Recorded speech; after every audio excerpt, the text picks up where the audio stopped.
My name is Pietro, and you're listening to my voice broadcasted at the frequency of 90.1 FM. Coming to you from Burnaby, CJSF.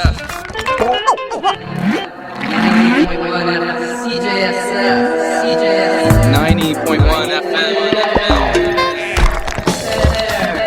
Hello there. Talk to you later.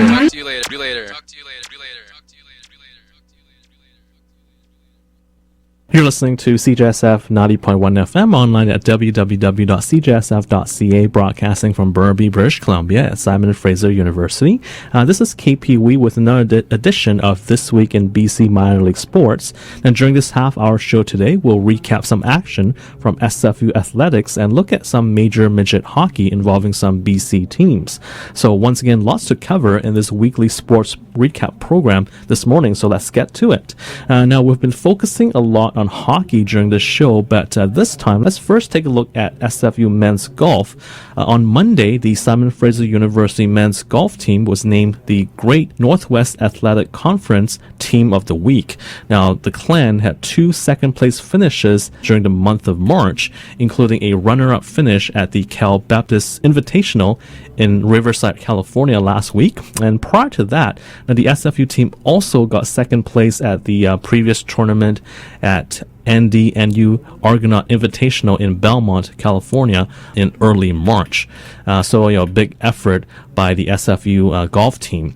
Now, focusing on the event last week, which is the Cal Baptist Invitational event in Riverside, SFU finished with a team score of 875, scoring 282 in the first round, 292 in the second, before finishing with 301 in the third and final round. Now, they were tied with Colorado Christian University for second place among the 18-team field, so again, a terrific finish for SFU. The clan finished just 3 strokes back of tournament champion Western New Mexico University, which had a team score of 872. So well done for the SFU team. SFU was also the highest placing of the 4 Great Northwest Athletic Conference teams at the tournament and has been the leading GNAC school at 5 of the 6 tournaments this year. With the event last week, SFU led the field after the first round as the mark of 282 was 2 strokes better than the next best team. Captain Mike Bell from Burnaby led the team, finishing in the tie for 10th place with an even par performance of 216. He shot a 75 in the third round to go along with 71 and 70 in the first 2 rounds. Now, Bell currently ranks second in the Great Northwest Athletic Conference overall with an average score of 73.6 over 17 rounds so far in the 2013-2014 season. Close behind Bell at the Cal Baptist Invitational was John Malikatic of Kelowna, who shot a 2 over par score of 218, featuring 70 in the first round, 73 in the second, and 75 in the final round. Sophomore Brett Thompson of Winnipeg also did pretty well. Thompson, the 2013 GNAC Freshman of the Year, was tied for the lead after shooting a 67 in the first round, and he finished with a 6 over par score of 222. Kevin Vigna of Coquitlam shot 73 in the final round after having scores of 78 and 72 in the first couple of rounds. Now, Craig Titterington, also of Coquitlam, didn't do too badly in his first collegiate tournament. He shot 74, 77, and 83 for a 3-round score of 234. Now, 4 of the clan's 5 golfers finished in the top 30 of the 96-player field. The individual tournament title was won by Western New Mexico University's David Metz, who shot 207 over the 3 rounds. Now, as for SFU this season, the clan has done really well so far, experiencing a dramatic climb up the regional rankings and national rankings as well. And currently, SFU has a program-high 16th spot ranking in the NCAA Division II Golf Stat rankings. The clan will return to California on April the 14th to participate in another event where they will compete against several top West region competitors, including region-leading Chico State University. Meanwhile, the Simon Fraser University women's golf team, led by senior captain Nikki Jordan and freshman Aaron Farner, will be in action at the Great Northwest Athletic Conference Championship Tournament in Idaho beginning on April the 20th. Now in softball, the Simon Fraser University softball team hosted the Western Washington Vikings in a doubleheader last Sunday at BD Field, but lost both games by scores of 14-7 in the opener and 10-4 in the second contest. Now, it was a slugfest in the first game, with Western Washington scoring at least one run in every inning except for the second. Both teams scored runs and also made quite a few errors on the field as well. The Vikings committed 3 errors but banged out 22 hits in Game 1, including 5 doubles and a home run. SFU, meanwhile, had 12 hits in the first game but also made 6 errors. Jessica Goulet of Cambridge, Ontario, pitched 5 1/3 innings for SFU in Game 1, allowing 10 runs, but only 5 of them were earned, while Mackenzie Bender from St. Albert, Alberta, allowed 4 runs in an inning and 2/3 of relief. Goulet, the losing pitcher, saw her record drop to 1-11. Now offensively, Robin Mogavero of Whitby, Ontario, Caitlin Cameron of Langley, Rachel Proctor of Surrey, and Stephanie Sheard of Winnipeg each had 2 hits in the first game for SFU. Cameron had 5 RBIs in that game, while McGavero scored twice and Kendra Goodman of Surrey scored 3 times. With Western Washington leading 6-2 in the 4th inning, the Clan began to mount a comeback, scoring 3 runs to pull to within 6-5. The rally happened with 2 outs and began with a Stephanie Caron walk. McGavero singled to left and Goodman reached on an error as the Clan loaded the bases for pinch hitter Alexis Johnston of Surrey. Now Johnston and the Clan took advantage of a Western Washington error as she reached base and Caron scored before McGavero and Goodman came round to count on an RBI single by Cameron. Representing the tying run, Cameron would reach second base, but was not able to come in to score, so it was 6-5 at that point. And Western Washington pulled away in the final 3 innings, scoring 2 runs in the 5th, 2 more in the 6th, and 4 big runs in the 7th inning to seal the victory. The Clan, unfortunately, was stung by injury in that first game as junior Danielle Raisin of Langley left the game suffering from an apparent knee injury while running the bases. Then in Game 2 of the doubleheader, Jessica Fortier of Three Hills, Alberta, pitched 4 2/3 innings, allowing 5 runs, all earned. Her record dropped to 0 wins and 6 losses on the season. Now, Goulet, who pitched in the first game, also saw action in Game 2 as well. She threw 2 1/3 innings and allowed 5 runs. McGavero had another multi-hit game offensively for the Clan, going 2 for 4 with 2 runs scored and 2 RBIs. Goodman had a pair of runs batted in as well in that second game for Simon Fraser. The game was actually scoreless for the first 3 innings before Western Washington broke through for 3 runs in the 4th inning on a 2-run home run and a run-scoring double. The Vikings then went ahead 4-0 in the 5th inning on a sacrifice fly.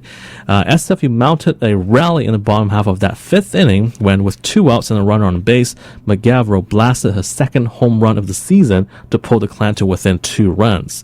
Unfortunately for SFU, though, the Vikings then scored 4 runs in the 6th inning, highlighted by a 2-run triple, and they added 2 more in the 7th to go ahead by 8 runs.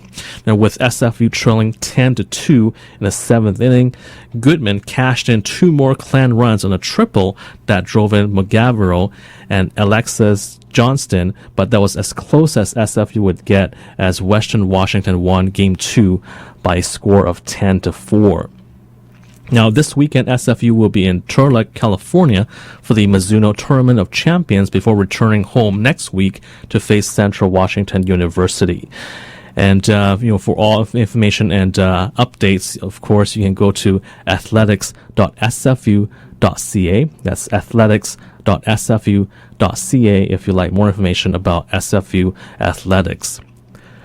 Now, turning to minor turning to major midget hockey, I should say, we've been focusing a lot on how the Vancouver Northwest Giants and the BC Major Midget League had been a dynasty since they had won 5 consecutive league championships before losing to Okanagan in this year's final.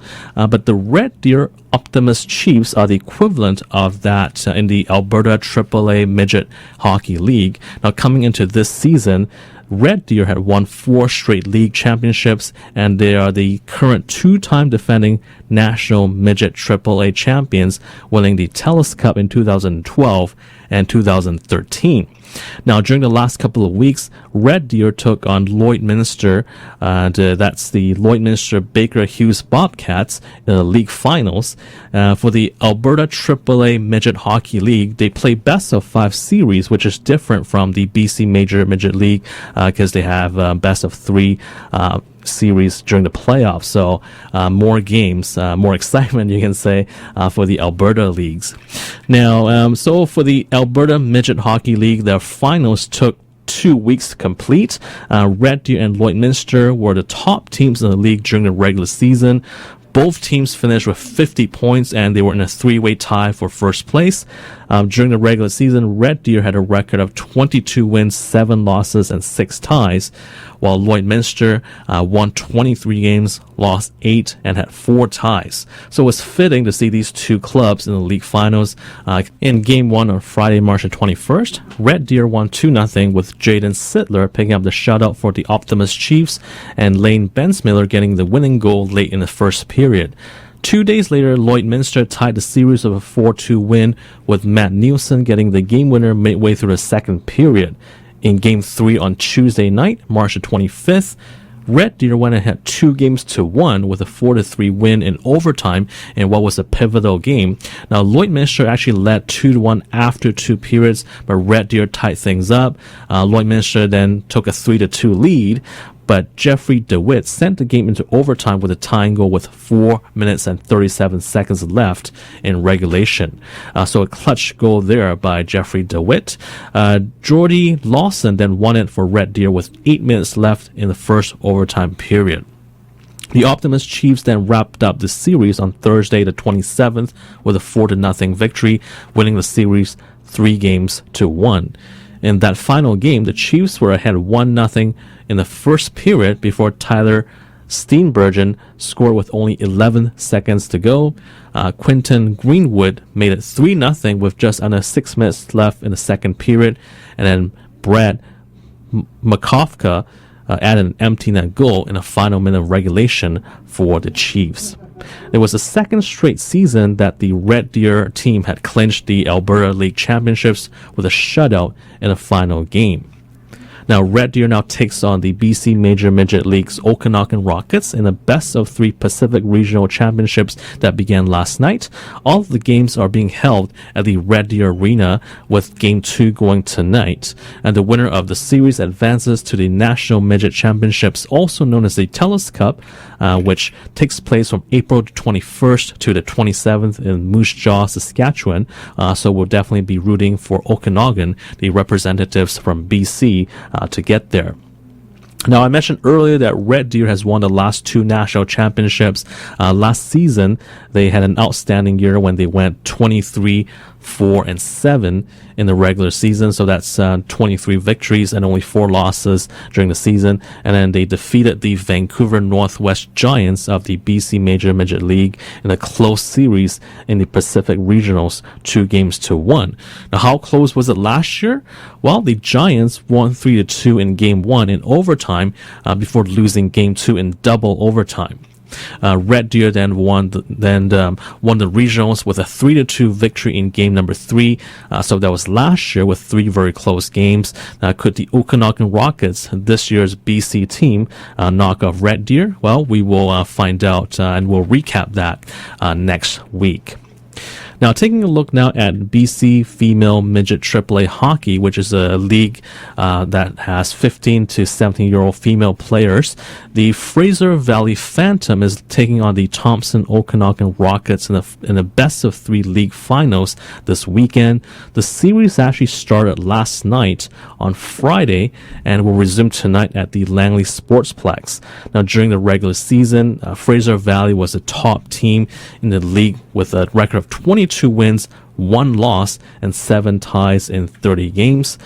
Thompson Okanagan, meanwhile, finished third with a record of 14 wins, 12 losses, and 4 ties. Now, if you're attending the game tonight at the Langley Sportsplex, now some players to watch are as follows. Number 20 on the Fraser Valley Club, the Shannon Morris Reddy of Port Coquitlam. She plays again for Fraser Valley. Last week, she was named Female Midget AAA Player of the Month for February after she recorded 6 goals and an assist in 4 games that month. Again, that's number 20 for the Phantom, Shannon Morris Reddy. She also won the scoring title in the regular season with 27 goals and 38 points in 30 games. Shannon's teammate on the Fraser Valley Phantom Club, number 19, Kirsten Martin, was second in the league in scoring with 35 points in 30 games. Another Fraser Valley player to watch would be number 18, Chelsea Wilson, who had 14 goals in 26 games, as well as number 5, Mackenzie Wong, who finished the regular season with 14 goals in only 20 games played this season. Now, meanwhile, on the Thompson Okanagan side, number 15, Danielle Butler, is their leading scorer with 25 points in 30 games this season. Butler actually finished tied for third in the league scoring during the season. Also with a strong season for the Rockets, number 11, Olivia Como, with 22 points in 29 games. Now, I should mention number 15, Danielle Butler of the Thompson Okanagan Rockets. She's actually leading the playoff scoring race with 8 points in 5 games. Of course, the Rockets have played more games than the other clubs, but she is at the top of the scoring race for the playoffs with 4 goals and 4 assists in 5 games. Kirsten Martin of the Phantom, who I just mentioned a brief moment ago, is second in the league in playoff scoring with 3 goals, 3 assists for 6 points in 3 games played during the playoffs. So some players to watch if you're at the game tonight. And of course, if necessary, game 3 goes on Sunday, also at the Langley Sportsplex. Now, some information about the Female Midget AAA League. It was initiated in the 2007-2008 season in response to, or in order, I should say, to provide an opportunity for female elite hockey players to come together on zone teams to challenge other elite female midget teams. And since its inception, the FMAAA League has had over 50 players go on to play at post-secondary institutions in Canada and as well as the United States, moving on to CIS, NCAA, or ACAC opportunities. Now, if you'd like more information about their league, please visit their website at www.bchockey.net/FMAAA. Again, that's www.bchockey.net/FMAAA. Let's take a short break and we'll be back with more after this. The 11th Annual Burnaby Festival of Volunteers returns Saturday, April 12th from 10 a.m. to 6 p.m. at Brentwood Town Centre. In the spirit of Volunteer Canada's National Volunteer Week campaign, this event is designed to get you connected with all of the great volunteer opportunities in Burnaby. So come learn more about organizations like the Burnaby Neighbourhood House, the Blanket BC Society, and the Canadian Blood Services. To find out more about the festival, please visit www.volunteerburnaby.ca. Remember, volunteer work speaks volumes, so don't delay. Get involved today.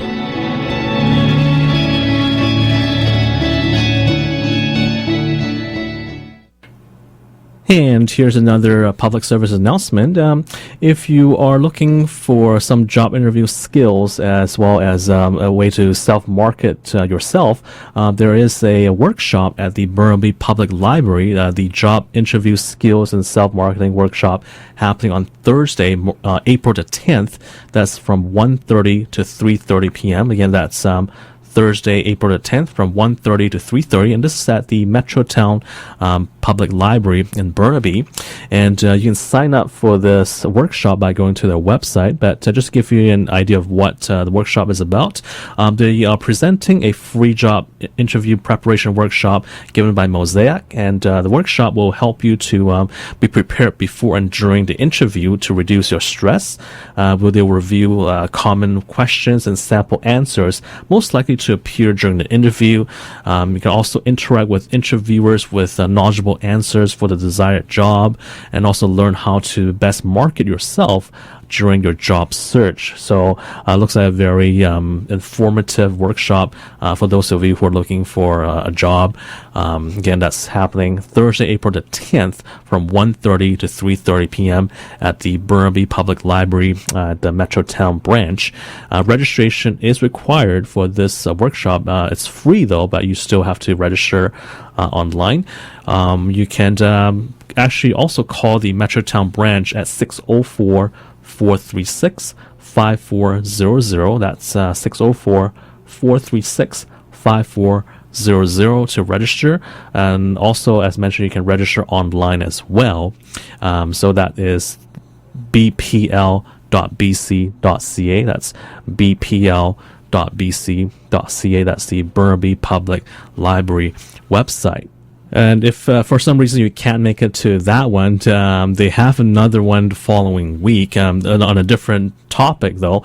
The following week on Thursday, April the 17th, again from 1:30 to 3:30 p.m.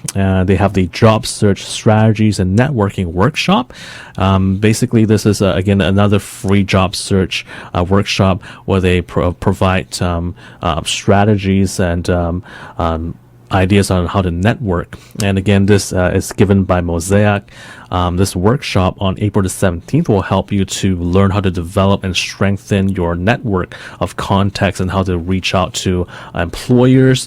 Also, you can learn the process of building relationships and having the right connections that can help open doors for future employment opportunities for you, and also help to identify sources of potential job leads and increase the visibility and credibility within your field. Again, you are required to register for this workshop. It is a free workshop though. Just again, call the Metrotown branch at 604-436-5400, 604-436-5400, or once again, you can register online at bpl.bc.ca. That's bpl.bc.ca. And obviously, if I was looking for a job, I would sign up for this one of these two workshops, because I think they would be providing very valuable information for job searchers, and it's free. So definitely do check those out. Now, for those of you who are, I guess, wondering how to write resumes, how to do cover letters, they do have a workshop as well, but that's happening in May. So I will give you the announcement of that later on in future shows, because it's that workshop for resumes and cover letters won't be happening till May. So I'll give you some notice about that in future programs. But obviously, you can go to their website and take a look at the dates of all of their upcoming events, and sign up for one of these and learn something to help yourself with your career and with your job search. And one final piece of announcement here, and this again is another event happening at the library, but this is at the Richmond Library. If you are an aspiring or established writer but need help with marketing your work, author Anthony Dalton can help you. Dalton is partnering with the Richmond Public Library to offer a free workshop titled Marketing and Promotion for Riders, and this is happening on April the 16th from 7 p.m. to 8:30 at the Richmond Library Brick House branch, and this is at 7700 Mineral Gate. To register, please visit any branch of Richmond Public Library. Call 604-231-6413. That's 604-231-6413, or register online at www.yourlibrary.ca. That's www.yourlibrary.ca/PROGS. That's www.yourlibrary.ca/PROGS. And again, this is a workshop happening on April the 16th from 7 to 8:30 p.m. And again, if you're a writer, whether you are an aspiring or an established writer, but you need help with marketing your work, this is a valuable workshop for you to attend. Again, it's free, and will be happening at the Richmond Public Library at the Brick House branch.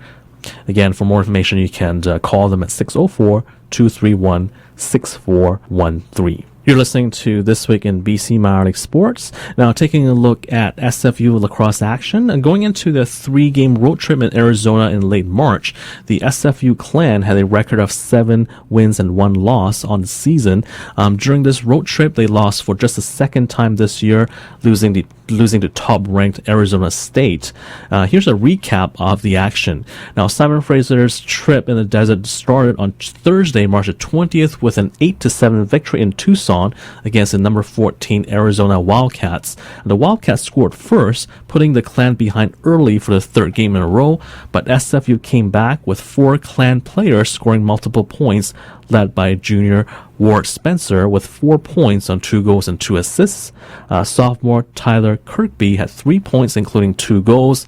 Senior Brandon Farrow had 2 goals, and junior Casey Foster had a goal and an assist. Then SFU made their way to Glendale on Saturday, March the 22nd to take on the number 1 ranked Arizona State Sun Devils, but lost their second game of the season. The final score in that one was 18-5. Now, the Sun Devils were led by junior Dan Davis, who had 7 goals, and senior Logan Quinn, who had 2 goals and 4 assists, as Arizona State outshot SFU 53-32, and as mentioned, beating SFU by a final score of 18-5. Junior Sam Clare was the lone bright spot for the clan with 2 goals on the evening. The following day, on Sunday, March the 23rd, it was back in Glendale against unranked Illinois in a neutral site game, and it was all clan as SFU bounced back with an 11-4 victory. Sophomore Tyler Kirkby continued his dominant season with 4 goals and 2 assists. Spencer, who had 2 goals and 3 assists, as well as Claire with 2 goals and 2 assists, also had big nights for SFU. And the team returned home last week and had a big 30-2 victory over Washington State last Saturday.